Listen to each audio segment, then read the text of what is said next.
Mi trovo ancora in territorio ferrarese, queste sono le valli del Mezzano, aree di recente bonifica attorno agli anni 50-60 e questa è una coltivazione di cavolo rosso per la produzione di seme. Parliamo sempre di questa coltura con un tecnico, con Paolo Baldassari della cooperativa Agridelta.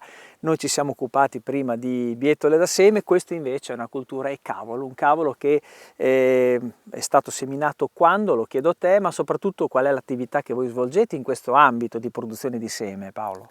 Buongiorno innanzitutto, io sono Baldassari Paolo, sono tecnico della cooperativa Agridelta. La cooperativa Agridelta è una cooperativa di servizi in agricoltura per quanto riguarda soprattutto gli agricoltori in ambito biologico, perché la nostra azienda comunque è nata per supportare in primis gli agricoltori del pomodoro e a fianco quelle che sono le culture, quindi la commercializzazione e il proseguo della cultura per quanto riguarda anche non solo il pomodoro ma di altre diverse specie. Il territorio è preposto principalmente sul discorso del grano, mais, soia, eccetera, quindi culture estensive in generale.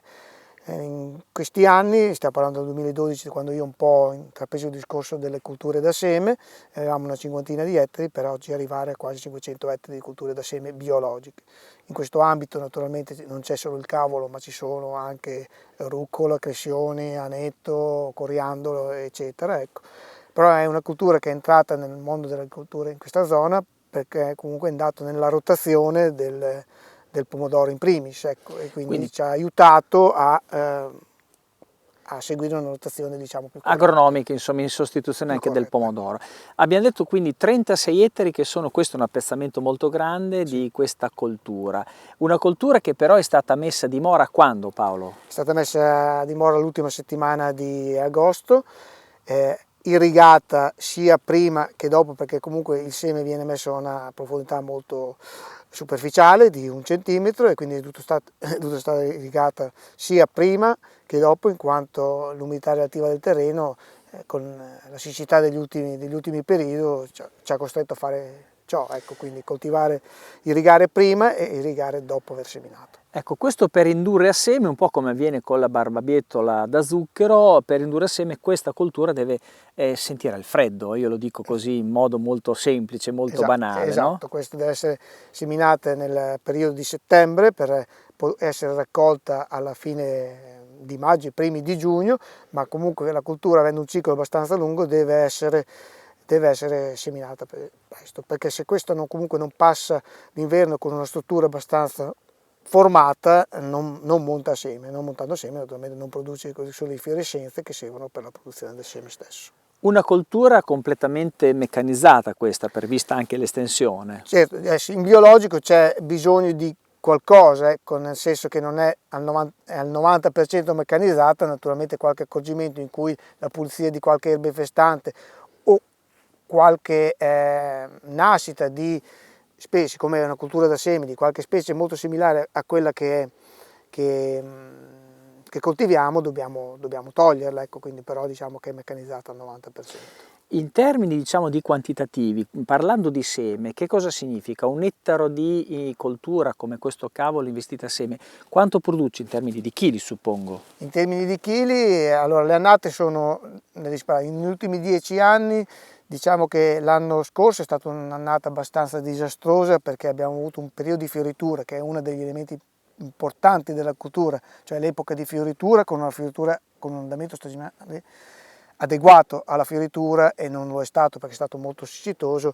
Abbiamo prodotto poco, vuol dire 5-7 quintali per ettaro, sporchi. Per sporco si intende un prodotto tal quale dalla campagna, dopo poi verrà selezionato perché all'interno c'è della terra, c'è del prodotto che non nasce, c'è il prodotto non maturo e quindi di conseguenza abbiamo prodotto circa 5-7 quintali l'anno scorso sporchi.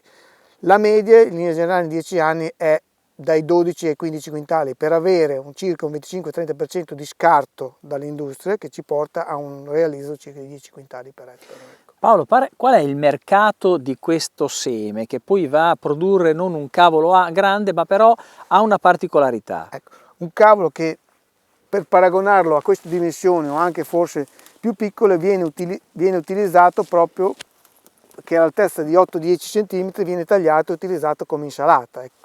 Quindi questo una volta che... soprattutto dai paesi asiatici. Ecco, Questa è la pianta che porta seme. Esatto. Quando verrà seminato il seme, sì, viene seminato, diciamo che il cavolo cresce una decina di centimetri e viene tagliato e utilizzato come insalata. Ecco. Come insalata, quindi non col cavolo come noi pensiamo, esatto, no? di mangiare formato. Esatto.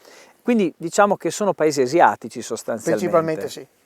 Senti, qua sono terre che sono frequentate da molti animali selvatici, io vedo che c'è una protezione elettrica, in questo caso non ci sono cinghiali ma ci sono nutrie. Esatto, questo è un ambiente che, essendo anche in Natura 2000 come Parco del Delta, ci troviamo con gli animali selvatici che negli ultimi anni hanno dato dei problemi, dei grossi problemi, non solo al cavolo ma in generale a tutte le colture, ma parliamo di grano, parliamo di mais e parliamo di soia, perché comunque loro nel loro habitat si nutrono di quello che trovano. In questo caso, essendo d'inverno, sia o il grano o il cavolo sono gli elementi in cui loro si nutrono, ecco. Quindi non essendoci solo queste culture qui, loro si innidiano quindi nei campi per la stessi. protezione avete queste, diciamo, reti protettive, poi qualcuna passa e si ciba, insomma, anche perché sono alimenti ghiotti questi, certo. sono, quindi...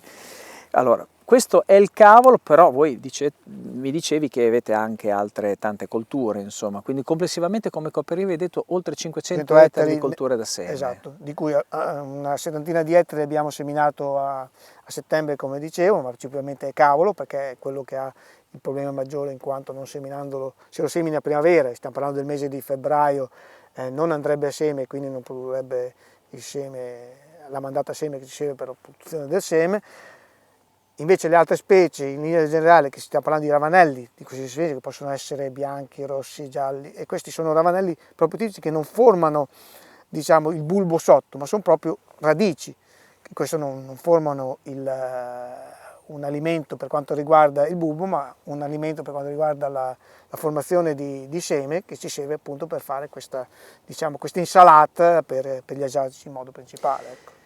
Paolo, la scelta del biologico viene anche dal fatto che voi siete in questa rete Natura 2000, no? Quindi avete bisogno di avere una, diciamo, c'è una sorta di protezione ambientale da questo punto di vista, no?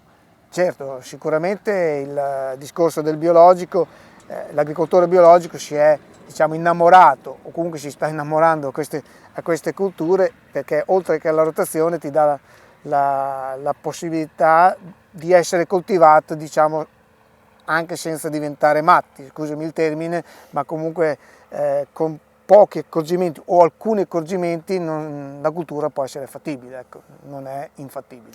Qual è la propensione dell'agricoltore verso queste colture che sono a basso impatto ambientale in questo caso? La propensione è da un lato anche una curiosità, se vuoi, nel senso che comunque sono culture che non si fanno in tanta parte del paese, ecco. In queste zone sono nato principalmente anche per curiosità, ma soprattutto per rotazione. Ecco.